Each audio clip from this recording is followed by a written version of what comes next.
이 사람은 이 일본 구구다라는 이재명 대통령이 일본을 적성 국가라고 표현을 했어요. 다카이치 총리의 총리 취임날 기자회견을 하는데 제가 들어갔습니다. 대만 유사 사태가 터지면 한국도 똑같은 상황 아니냐? 왜 한국은 이렇게 적극적이지 않냐? 개헌을 통해서 예를 들어 자위대가 명문화되고 이 선을 넘으면 우리와의 안보 협력은 끝이다.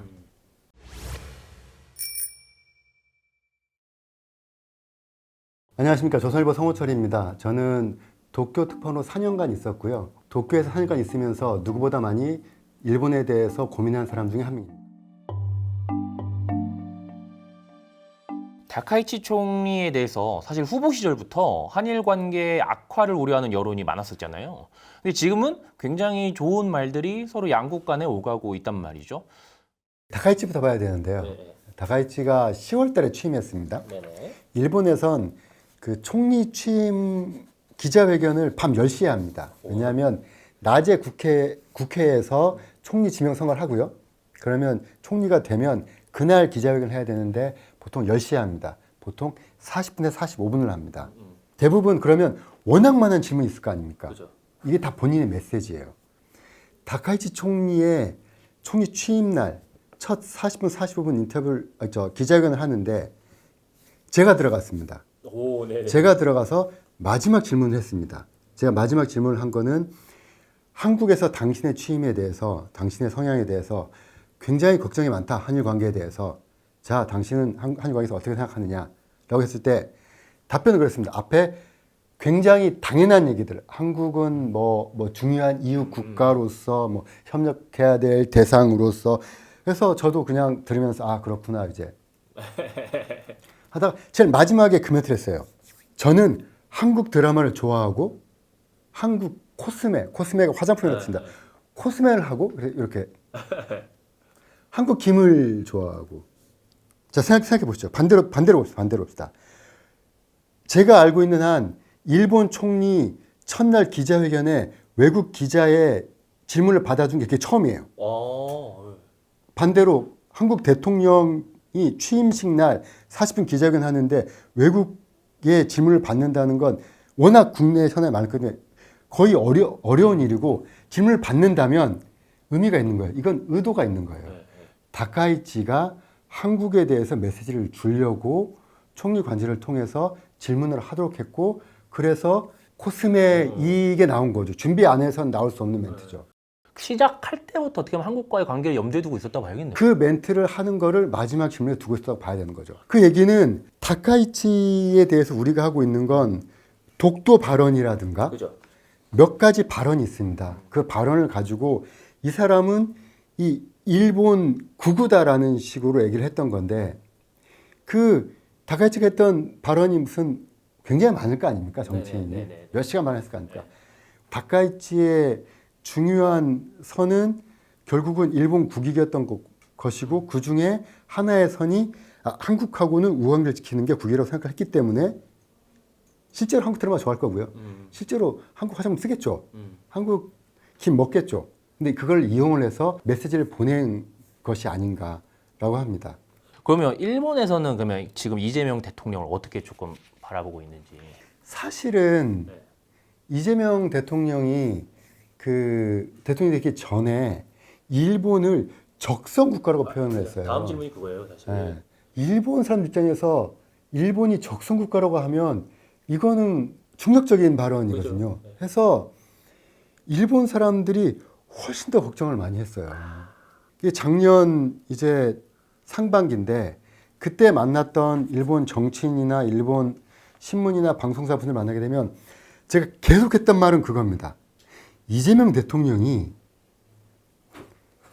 사실은 비주류에서부터 시작해서 야당에서도 비주류에서 일개 시장에서 여기까지 올라온 사람이고 대선 후보고 대통령이 될 건데 이 사람이 굉장히 많은 말을 했을 거고 대중 영합적인 발언도 했을 거고 소신 발언도 했을 거고 굉장히 많은 발언 중에 당신들은 그 멘트 몇 개를 가지고 이 사람을 지금 규정 짓고 걱정하느냐. 다카이치 총리를 이해했던 걸 비슷하네요. 예. 굉장히 걱정했습니다. 제가 그때 얘기했어요. 실제로 일국의 대통령 정상이라는 사람들은 그 사람들 성향이 좌파든 우파든 진보든 보수든 저는 기본적으로 국민에 대한 책임에 대한 의식, 인식은 있다고 보거든요. 네. 당연히 한국 입장에서도 그 일본이 한국이 중요하듯이 한국 입장에서도 일본이 중요한 상황이기 때문에 그럼 당연히 한국 정부도 일본 정부를 이용할 건 이용해야 되기 때문에 그게 국익에 대한 것들이 그 타이밍에는 다카이치도 이재명 대통령도 똑같지 않았나라는 생각을 합니다. 일본 정부 혹은 사나이 내각 혹은 일본 여론은 이 한일 우호 관계를 통해서 좀 어떤 걸 좀 기대하고 있는지. 그 얘기를 많이 합니다. 일본 보수, 그러니까 일본의 기존 질서를 유지하면서 일본인들이 행복했으면 좋겠다라는 일본 보수의 입장에서 봤을 때 크게 두 가지란 얘기를 많이 합니다. 패전을 한 전쟁을 했던 나라이기 때문에 안보 중시의 축이 있습니다. 어떤 일이 있더라도 일본이 전쟁에 휘말리지 말았으면 좋겠다. 이걸 지키기 위해서는 모든 걸 써야 된다는 게 일본 보수의 하나의 축. 또 하나는 뭐 대부분의 모든 나라의 보수가 그렇듯이 간에 약간 국수주의적인 일본인이 가장 우수하고 일본인이 가장 친절하고 일본인이 가장 좋은 사람들이야 라는 얘기들. 사실은 해외의 외국인 배타적인 부분들은 대부분 이 후자에서 많이 나오는데 이 사나이 내각이라고 본다면 일본 우파의 일본 보수의 이쪽 안보의 중시의 축은 확고하게 한국이 중요하다. 이 동북아시아에서 이 일본의 안보를 지키는데 한국의 존재는 굉장히 중요하다라는 겁니다. 그래서 현재 실제로 다카이치 정부가 가장 원하는 거는 이거라고 봐야죠. 지금 위협적인 중국이라는 상대를 앞에 두고 나서 일본 혼자서는 도저히 감내가 되지 않는데 그러면 미국의 관여가 계속 유지됐으면 좋겠는데 그게 불확실해진 만큼 뭔가 확실한 도움이 필요한 상황입니다. 미국은 어쨌든 군사적으로든 조금 이 극동아 지역에서 발을 빼려고 하는 경향이. 맞습니다. 최근에 있었던 것 중에 하나가 그 일본이 가장 지금 그 적분하고 있는 건 영국과 필리핀입니다. 영국은 본래 예전에부터 이제 그 우호적이었었는데 조금 더 관여를 끌어내려고 노력하고 있고요. 필리핀하고는 이른바 준동맹 관계를 맺고 있습니다. 이 관계가 맞은 것도 있지만 일본 입장에서는 비살상 무기를 그 무상으로 필리핀에 공유하기도 합니다. 그만큼 그 필요한 그 안보 일본 안보를 위해서 필요한 파트너가 필리핀이라는 얘기가 되겠죠. 아무래도 그 남중국해에서의 맞습니다. 그 중국 견제를 위해서 그런 거겠죠. 근데 사실은 같은 맥락으로 보게 되면 일본 정부도 감히 얘기는 하지 않지만 필리핀보다 더 강한 군사를 갖고 있고 바로 옆에 있고 뭐 어떤 형태의 판단함에 따라서 일본에 더 큰 영향을 미치는 나라가 안보에 있어서는 한국인 거죠. 그렇죠. 일본 입장에서는 그러면은 지금은 또 근데 이제 군사 협력 관계라 많이 그러는데 이제 동맹을 완전 군사 동맹 수준으로 일본도 바라고 있는 걸까요? 그 일본 쪽에서 이제 근데 이제 방위 쪽만 연구하시는 뭐 교수나 이런 연구자들 있을 거 아닙니까? 네네. 물어보면 그거는 이제 불감청이라고 해야 되나? 감히 한국한테 동맹이라든가 군사 협력을 요구하기 어려운 거를 본인들도 알죠.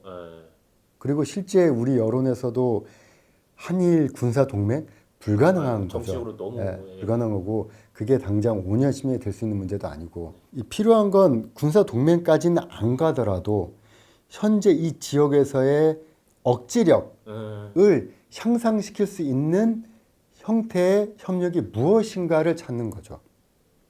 그게 사실은 그 한일 간 우선 군사훈련은 있기 어렵고요. 그까지는 안 가더라도 흔히 얘기하고 있는 건 미국을 사이에 낀 형태의 긴밀한 연대. 그러니까 한미 동맹과 미일 동맹을 낀 미국 사이에 둔 양국 간의 동맹. 그리고 미국의 관여를 최대한 여기에 잡아둔 형태의 군사 협력이 맞지 않을까요? 근데 이제 조금씩 나오고 있는 건 그러면 군사 동맹 어차피 불가능한 건데 뭐 어떻게 할 것이냐. 그러니까 사실은 이거는 제가 일본 쪽 방위 전문가나 일본 쪽 방위에 관심이 있는 정치인들이나 뭐 안보 보좌관 일본 만나게 되면 하는 얘기인데 비살상 무기의 공유를 시작하는 건 어떠한가. 비살상 무기라면 뭐 어떤 게 있을까요? 예컨대 이제 실제 공격용이 아닌 드론이나 드론을 이제 제밍한다 그러죠. 드론이 오는 거를 드론을 떨어뜨리는 기술이라든가 하다못해 이제 모자, 뭐 의류 그런 군사 물자에 대한 공유를 이왕이면 일본 자위대가 먼저 한국 거를 수입해 주는 게 가능하다면 이게 첫걸음이 되지 않을까. 사실은 한국 여론상 우리가 먼저 가는 건 굉장히 어려운 거거든요. 그러니까 일본의 군사 전문가들이나 방위 전문가들이 이 부분을 잘 이해를 못 해요. 협력을 할 거면 동등하게 똑같이 균등하게 진행을 해야 되는데 왜 군사 협력에 대해서는 일본, 그러니까 한국은 이렇게 소극적이냐? 왜냐하면 중국도 똑같고 사실은 그 얘기도 하거든요. 대만 유사 사태가 터지면 한국도 똑같은 상황 아니냐? 왜냐하면 석유가 들어오는 통로가 똑같은데 왜 한국은 이렇게 적극적이지 않냐? 당신들도 필요한 거 아니냐? 그러면 군사적인 관여를 조금 더 해야 되는 거 아니냐? 근데 우리는 저는 얘기하죠. 우리는 그게 문제가 아니야. 우리는 바로 위에 북쪽에 더 큰 위협이 있기 때문에 위협의 순서로 따지면 우리는 그것까지는 아니고 우리 처지를 이해해 주는 게 너희들의 전적인 판단이 되는 거고 우리가 군사력이 중요하다고 하다면 이 부분에 대해서는 먼저 움직이는 게 맞다. 이해를 하는 게 당신들의 롤이고 그리고 먼저 손을 뻗고 움직였을 때 그 다음에 우리 여론이 움직일지를 보는 것도 당신들의 롤이고 우리는 그 다음에 판단하는 롤이고 실제로 우리도 어느 정도의 사실은 한국의 힘만으로 그 극동 아시아의 안보를 이 힘의 공백이라든가 억지를 유지한다 쉽지 않은 거거든요. 그렇죠. 쉽지 않거든요. 그럼 이거는 기자님 개인 견해를 한번 여쭤보고 싶어요. 사실 말씀하셨는데 미국 입장에서는 미국은 그냥 한미일이 같이 경기적 훈련하고 이렇게 하고 싶어하는 것 같은데 적어도 이런 말씀하셨듯이 미국이 중간에 껴있는 군사 훈련 정도의 수준에서는 우리가 좀 적극적으로 임해야 된다. 아니면 그것도 뭐 지금처럼 다시 이제 군사적인 협력 어떤 형태로든 협력을 한다고 했을 때는 먼저 말을 걸어줘야 될 주체가 있지 않겠습니까? 그렇죠. 네. 그러니까 우리가 먼저 이 지역의 그 평화를 위해서는 당신들이 필요하다고 얘기를 할 수도 있지만 먼저 얘기해 줘야 될 주체는 일본이 맞거든요. 일본이 얘기를 하고 우리가 그거를 yes or no의 판단해서 yes를 했다. 그리고 미국이 필요하다라고 우리한테 압력을 넣을 수는 있겠죠. 우리 압력을 우리가 받아서 받아들일 수 있다. 근데 이게 일부에서 얘기하는 것처럼 반대로 돌아가면 일본한테도 잘못된 메시지가 갈 수 있다고 생각합니다. 일본의 우파는 이미 앞에 전후 레짐은 다 탈피했기 때문에 이젠 동등한 한국과 일본이 동등한 입장에서 동등한 결정을 하자는 건데 최소한 저는 경제 문제 모든 문제 동등하게 된다고 생각하는데 군사적인 협력이라고 얘기한다면 이 부분은 한국 여론을 누가 먼저 배려해야 되느냐? 일본이 배려해야 된다. 그 다음에 우리가 일본 여론을 배려하는 게 맞지 않나 생각합니다. 일각에서는 지금 좋은 관계지만 진짜 대만 문제가 현실화됐을 때 이런 우리나라의 액션이 결과적으로 일본과의 좀 관계 균열이 나는 계기가 될 수 있다. 이렇게 보는 것도 있고 일단은 우리나라의 이런 좀 대만 문제에 있어서 조금 거리를 두려 하는 이런 태도에 대해서 일본은 좀 어떻게 보고 있는지. 일본은 흔히 이제 다테마에와 혼내의 나라로 가잖아요. 다테마에는 상대방의 상황을 보면서 겉으로 일부러 보여주는 행위. 혼내는 실제로 본인들이 생각하고 있는 것. 이 두 개라고 보는데요. 그 일본 입장에서는 당연히 이제 미국이 그런 입장이기 때문에 그 대만 문제에 대해서 한국 정부가 좀 더 관여했으면 좋겠다는 입장인데 우리는 글쎄요라는 입장이고 두 번째 주한 미군은 미군이니까 유사시가 터졌을 때는 미군의 판단으로 움직인다. 그러면 일본의 다테마에 어떻게 될 것 같습니까? 미국 입장이지 않겠습니까? 그렇죠. 혼내는 보면 이거는 뭐 제 입장이라고 보기는 어렵고요. 제가 만났던 한 안보 전문가의 입장이라고 보겠습니다. 그 입장은 이제 분명합니다. 일본이 바라는 건 그냥 한국이 그 자리에서 북한 억지력을 탄탄하게 지켜주는 것만으로도 오케이다. 왜냐하면 대만 유사가 터진다고 만약에 가정을 했을 때 그 시점에 북한이 가만히 있겠는가라는 거죠. 중국이 움직인다는 거기 때문에 어떤 형태로도 북한이 움직일 건데 북한의 움직임을 한국이 단독으로 억제할 수 있다면 그것 자체도 대만 문제에는 아주 강력한 도움이 되는 거다. 기본적으로 혼내로서의 일본은 제가 보기에도 한국이 지금 중국을 자극하면서 대만 문제 터지면 한국이 관여할 거야라는 데까지는 기대하고 있지도 않다. 그리고 그렇게 되는 게 실제로 억제력에 진짜 도움이 되는가?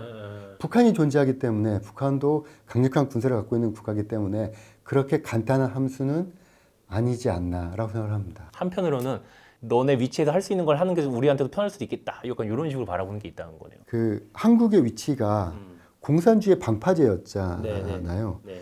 사실은 전 세계에서 우리나라가 이제 그 식민지였다가 또는 전쟁을 겪은 나라였다가 이 경제 대국으로 올라온 성장기로 올라온 그 유일한 사례라고 하는 것처럼 반대로 그 시절에 공산주의의 방파제 역할을 한 나라 중에 이 방파제를 끝까지 지킨 보기 드문 사례이기도 합니다. 그죠.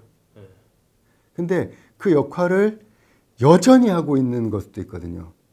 그리고 어떤 의미에서 일본은 그 한국의 역할 덕분에 경제 성장과 그 일본은 GDP에서 방위비를 1% 쓴 적이 없어요. 이제 1%가 올해나 내년에 처음으로 돼요. 1%. 우리는 국방비를 1% 미만으로 쓴 적이 없어요.